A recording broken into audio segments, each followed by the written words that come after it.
Welcome to TradersArmy.com, defending your right to build wealth and preserve capital for generations to come.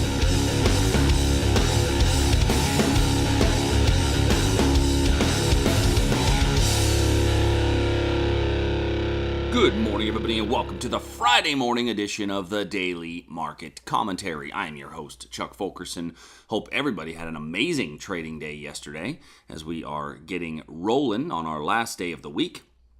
For those of you new to the channel, do me a favor, smash that subscribe button, push the little notification bell, whatever it happens to be, so that you get the alerts and the updates as they come available. For those of you not new to the channel, do me a favor, leave a comment, leave a like in the section down below. We'd love to hear exactly what you guys are doing out there. So let's go ahead and dive right in. So in the S&P, we are down a little bit this morning, about 11 points. It's funny how 11 points is now a little bit. You know, it seems like a little bit used to be a point, 1.5, 2, but now, 11 points is a little bit. So we're down a little bit this morning in pre-market trading as we had this little bit of a sell-off here right around the European market open. European market open sell-offs I always find pretty interesting because when the market opens in Europe, those tend to become pretty reliable levels and some pretty reliable turning points. So as we've rallied up over the course of the last few days, we've had a few 15-minute supply levels that have been unable to hold. But really, we haven't made it up into any high-quality hourly levels yet. And that the first one to test would be up here at 27.69 by 27.83. As we came up, we had a few confirmation-style entries that went through that never met entry as price just kind of continued to rally. And so now we've maybe slowed down in momentum a little bit after Fed Chairman Powell's comments earlier this week. We had this parabolic straight up move, and then yesterday we had a nice rally there towards the end of the day, but we're unable to hold on to those gains, and we've sold off just a little bit from there. So what am I seeing for Friday? Well, interestingly enough, I've talked a lot about the Friday swoon and so many markets that sell off at the end of the day on Friday, as a lot of times people just aren't willing to go home with risk, right? The G20 summit coming up, a lot of those things. If you're not willing to absorb the risk, you shouldn't be in the game. So you may not want to hold something over the weekend, depending on what comes out and what might happen to be said. So looking at this, we have we've got an area here that we have bounced off of and then rallied up, and now we've come down to it again. Now the reason I'm highlighting this is not because I want a reversal trade off of it, but in fact just the opposite. I'd like to see us see if we can, we base around through here. If we do, there's room for price to fall down to 2,700 again. If we break below some of these candles lows, then that would be our next area for price to begin move down. This would be the area where we say, okay, we've lost our support. There's not enough buy orders left here, and that's where we would see price begin its downward movement. So I'm not looking for that as a reversal opportunity. I'm looking for that more as a potential for a breakdown into this 2,700 area again, which would be the origin of this last move higher. That's the easier money trade, would be the breakdown below that area. My only fear is this little wick over wick level. So we might have to make sure that you're through that wick over wick level before you get a true breakdown, right? That little wick over wick area is something that is pretty important. So what if you want to trade a reversal to the short side? Well, I think if you want to trade the reversal to the short side, if you think you want to play it going down to here, it's a little bit more risky because you still have this demand down here to contend with. But if we move down to a smaller time period, call it a 15-minute chart, the origin of this move down here, being right around the European market open, you may want to use this area here for a potential reversal. So I'm going to leave this one in a purple line, remembering that a purple line means that we've got a slightly lower degree of probability, but I'll leave this area in, and that could be an area for a potential reversal at some point during the day. Next, NASDAQ. So in the NQ. Now in the NQ, we had a 15-minute potential reversal level here. Price came up into it yesterday, and we were not able to hold that level. So that one did break through, unfortunately. And so now we're looking at our next hourly level up above us. This to me serves as what I would call a bull trap in many ways, simply because it's a resistance breakout trade with no room to roam, right? Those of you that have watched the videos that I've done on breakouts know that the rules on breakouts is I need a level that's been touched 3 times or more, but most importantly is I need room to roam. And right now I don't have room to roam. I got a small reversal opportunity just above me here. Now, this area above me here is not I'm a little bit more concerned with it because it's a wick over wick level. So first of all, being a wick over wick level is a smaller level. And your better area might be the one a bit higher, somewhere up in here. So what I'm going to do for now, while I still have that 7,000 area in place, I'm going to switch it to a confirmation style entry because it's in, kind of the middle of this bigger move down. And then I'm going to put the limit style entry in play up above it. Now the limit style entry that's going to be in play up above it is also a very important opportunity and entry. And the thing I like about it is that it was formed right around European market open. Levels formed around the market open are going to be better levels for me historically. So for now, what I'm going to do is, just because I've got a whole bunch of lines on here, I'm going to remove this one up above. And I don't normally like to remove too many of the lines. I've got a lot of them on there though, because we have a lot of areas that just never got retouched, right? Never got a retest in it. So, oops, I'm gonna get rid of that. Sorry about that. So I've got this area here that's not been retouched, and so I'm gonna leave that one in play. So for today, what I think is you could use this same setup. Just like we had in the S&P, right around the European market open, this area up here for this 15-minute level. All right, crude oil. Let's move on to crude. So moving on to crude, this level up above here, we already had a confirmation short that worked out pretty well, and now we still have this level up above here that's not yet been touched.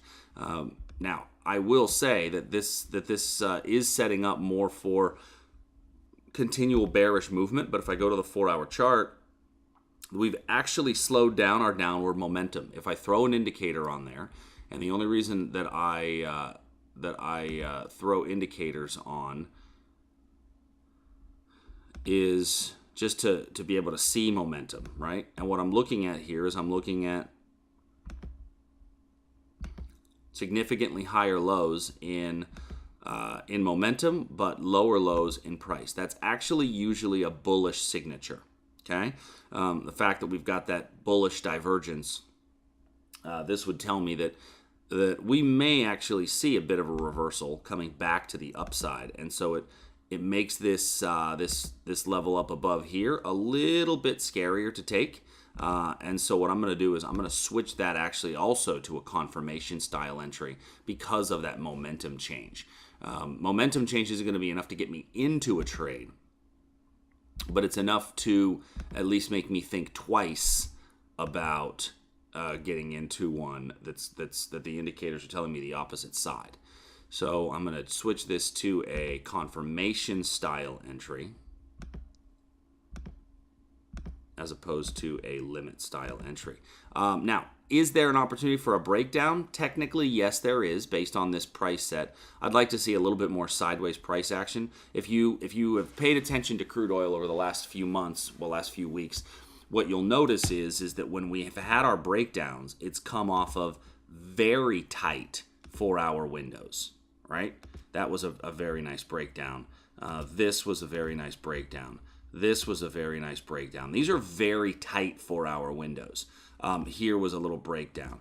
This is not a very tight price window, right? It's a much bigger price window. And so I'm leaving this breakdown out. I don't think that that's, a breakdown that I'm going to want to use. So I'm going to, for now, look at the reversal up here, and I'm taking it with a little bit more caution. Gold. So looking at gold, we had a huge spike up. We've seen price come down just a bit in the last in the overnight sessions and a little bit into yesterday. I really don't have a whole lot I want to add in gold right now. We actually just took an iron condor trade in gold inside the trading room the other day, and it worked out really well because gold's going sideways. So when it's going sideways, that's why we use options and iron condors. So those of you that do you use options on futures? Leave me a comment down below. Let me know what your thoughts are on options on futures. But that was the trade setup that worked out really well because the 4-hour markets are telling us, not a whole lot happening. So I don't want to force a trade if I see that occurring. Looking into the bonds and currency markets. So in the ZN, now I did anticipate a better breakdown out of here. This breakdown obviously did not hold.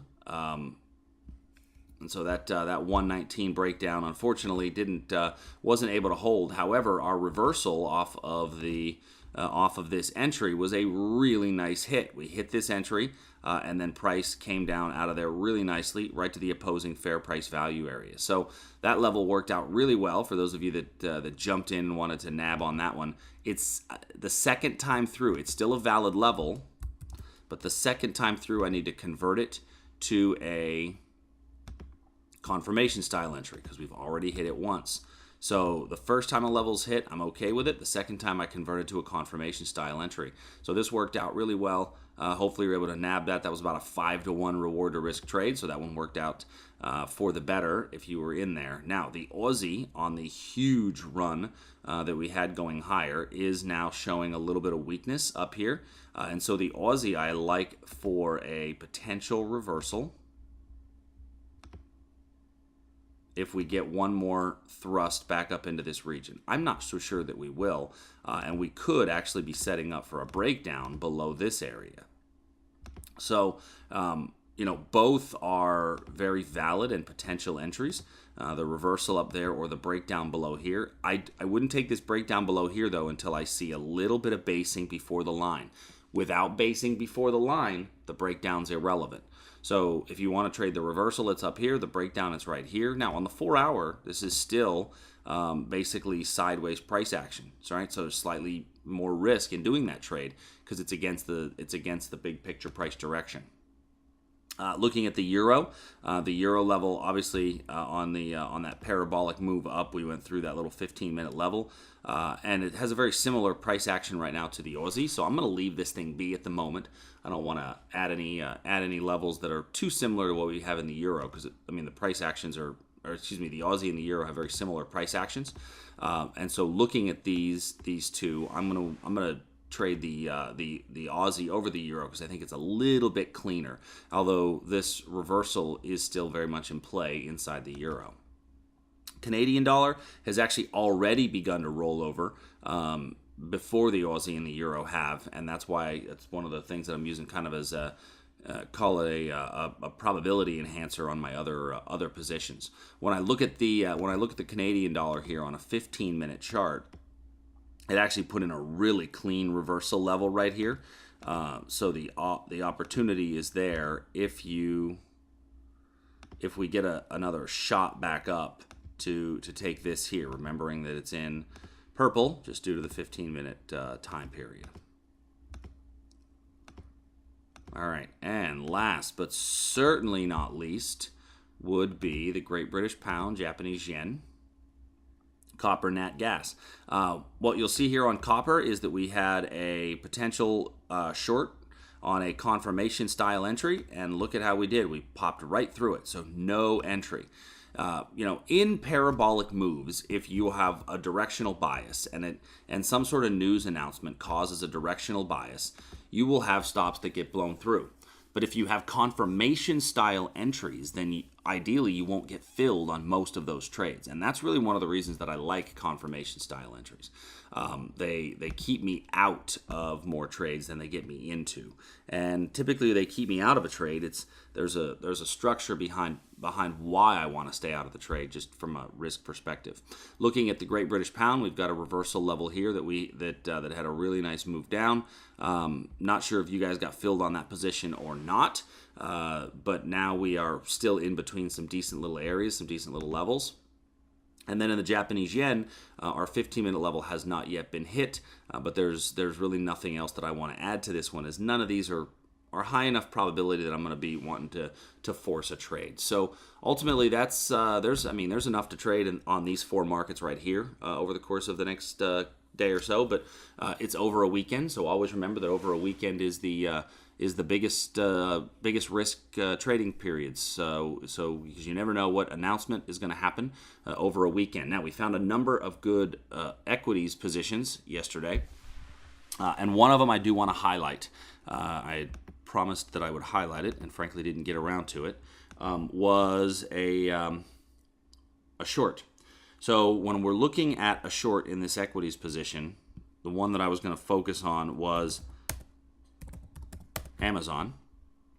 And so looking at Amazon, I had really felt like we were going to possibly reverse below this area here. However, we gapped up above that area. See, this gapping up above here was very interesting because we gapped up above it and continued to trade higher. Okay, so by gapping up above this area off of our overnight Fed announcement news and continuing to trade higher, what it did was was all of a sudden our bearishness may have said, you know what, we may have to take a slight hold on that. Now, we were in a clear downward trend.